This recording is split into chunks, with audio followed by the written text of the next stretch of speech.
Hey, welcome into DomTime. Two great guests tonight talking with us, coming off Trayvon Martin. It's funny how, in a positive way, we've pivoted to examining murder rate in the African-American community, the African-American family. Some of the hurdles are in the way, and I'm treading very lightly and not just pouncing on this, as some people are, hopefully. Natasha Lewis is with us. She's an author and the person who runs an internet radio show. An online radio show, and Asa Khalif, founder and president of Racial Unity. Now, we gave you 5 things that Don Lemon said on CNN. He's being killed because of this.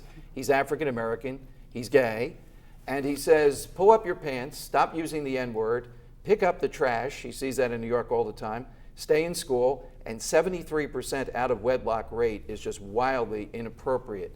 Those things strike you as things that you would say clearly, or are they a bit too simplistic? Well, I say those things in my book. Okay. I talk about putting the ownership on where we go wrong. I talk about, not aspiring to be a thug, not aspiring to be a gang member or a gangster. Because in our Let me give you the other side and push back. And it's funny, the white guy pushing back here and saying, well, what else are you going to do? I mean, racism's out there all over the place. It's hard to see too many guys like Asa out there every day, a kid in North Philly and other places. That's what you see. Why not aspire to that? Because you got a better shot at that. 50 Cent is worth 50 million or whatever. Right. He's still out there despite how, you've taken him on, et cetera, and he played at Villanova. Villanova did midnight basketball with 50 Cent. This is a Catholic institution. You see things like that. And these kids are sensitive. Yeah, why not aspire to that? What's wrong with that? Well, we can aspire. They can aspire to, that's what they're doing right now. But when we talk about the unreachable, we need to be back there. We need to be back in there. But what's wrong with wanting to be a rapper, be like There's nothing these wrong guys? with being a rapper, but when you start talking about picking up guns, because some of them talk about that in their their rap songs, and when you aspire to do the things they discuss, then that's a problem. So we need to be the change that we want to see. We need to be out there on the front line so they can aspire to be more than just what they see. But what fuels rap music, though? I'll joust Ace and say the other side. It doesn't come over. The argument people often tell me is it's because of racism that's out there, and that's why you have it. Well, is that an excuse? Well, it's not an excuse, but clearly it's a need to express yourself, and I'm certainly for the First Amendment if that's how you choose to express yourself. But again, it comes down to the parents. We cannot allow rappers, the Lil Waynes, the 50 Cents to raise our children.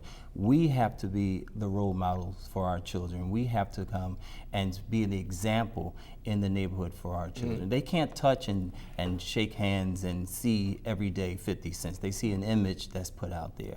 We have to be that positive image. We've lost our way and we've dropped the ball. But I would argue, I would argue that I agree with what you're saying as far as the parents' involvement, but I also believe that it's the media. The media pushes this out. We don't take ownership of these rappers coming out with these songs. So why are they pushing that to the forefront? Why are they producing songs like that of such negative That's true, material? but again, it still boils down to the parents because you're responsible for what your child but is Asa, viewing I would in tell your you, home. as a parent, I agree with a little bit more over here because we need some safe harbors. My God, it's just all around us. This Bethany Frankel woman, for example, I can just scream. It's that comparison to a guy rapping about going after women, et cetera. What about the women, though? Let's talk about that. We often face, after Trayvon Martin, there was a lot of emphasis here, and a statistic that I found unbelievable was the appalling number of African-American women, not just out of wedlock birth, but did not go after child support. Do you two guys think, particularly Natasha, there's almost a cultural thing about having this guy's baby and not forcing him or trying, as bad as the system is, to pay child support if he's not going to be a dad? Well, I know, for example, I know one case where one woman doesn't go after child support because she can get more support from him, physical support if she doesn't. Sometimes you don't want to rock the boat. Right. So if she can get more physical support because it's almost like a pawn. If I do this, then if you go after child support, then I won't do that. So if she can get more of his physical support, just him being there, his presence, then that's one of the reasons why I don't know why some of them don't, but this particular case, she won't go after child support because she wants him to be present. Yeah, so when we have this, when we have the road to poverty of absentee fathers, but not even the financial support, then we're going to end up, this is the crux of where we are, you're going to end up with these murder rates, you're going to end up with all this type of stuff. What's the solution? Who's the easiest part to push back and see something significant here, Asa? Well, again, it's communication with the parents, as Natasha said before. It's certain every case is different. Some women will not go for child support simply because they have a good relationship with the baby's father, and it's a good working relationship for them.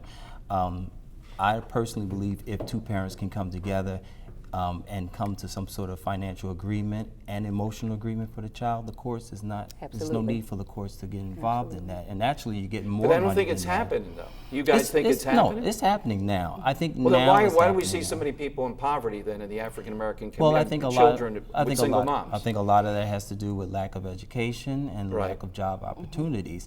You can't get water from a rock, no matter how long you squeeze. So you think these guys then are willing? See, I was more in Natasha's camp here with the woman that she cited that. Well, I think not pushing hard on this. No, I think they are pushing, but again, you can't get something that's not available to you. If the baby father is not working, does not want to work, or cannot find a job and cannot work, what can you do at this point? I think a lot of women are making a conscious decision now to say, I'll take whatever you can financially give, but but the most important is that you are present in that child's life, and I think that's the emotion. If you do a study, there was a study taken, and it was an article written called "Invisible Children," how many young boys and girls are hurting because of the absentee father in their lives. But you also have to look at the unemployment rate for African American men. Absolutely. So they have the highest unemployment rate across the board. Well, I taught at community college for a number of years, and it was made up. It's a great place for guys. 15, 16 women, 2 guys. And how do women like you then? How do women find somebody on your level, educated, writing an author, et cetera, when there's not enough? And that's the pushback that I have. I have a wonderful husband. I actually went out Friday with 6 of my friends. We're all married. We're all productive. I think the media tends to want to focus on the negative. I know a slew of women who will have great husbands, great fathers who are in their children's lives. So I don't get the whole negative image of the black man. I know nothing but positive black men. Asa? I think Natasha is absolutely right. But the statistics, though. The media, what is the media supposed to do? The media shows, okay, we're talking about sensationalizing. Exactly. Okay. If it bleeds, it leads type of thing. Yeah, but 73% will hold your feet to the fire here, out of wedlock birth. Okay, well, we can take that back to the slavery era, where fathers weren't welcome to be in the home. They were pushed out of the home. We fast forward to the era of welfare, when welfare first began. It was encouraged for the father not to be there because women wouldn't get the support. Okay, well, let me ask you then, if you're saying it's sensationalized, can it continue like this? Or is it bad and it's got to change? If it's, absolutely. I mean, you seem to be talking both about accommodations that were made. And I'm saying, Natasha, then, does it have to change or can the accommodations continue? No, I believe there changes need to be made, but I just believe that it would be great if we could have our own media outlets, and that's why I'm glad I have my show and my book, because it's a way for us to continue to promote all the great things that are going on in our community that we don't get to see often. And we're having that also with blogging now. Now, we have social networking. We do have a forum where we can show and showcase those positive images. But again, I'm so glad Natasha brought it up, the fact that her friends, her group of friends, are married, are successful, have husbands, great ones. Great husbands and great relationships in the black family. All right, you hear that, husband of Natasha? Dinner better be made when she comes home. All right, more on DomTime coming up. Love to get your calls in. 2 really provocative guests tonight. A lot of stuff that they've said I haven't heard anywhere else. We'd love to get you involved. More of that coming up on DomTime.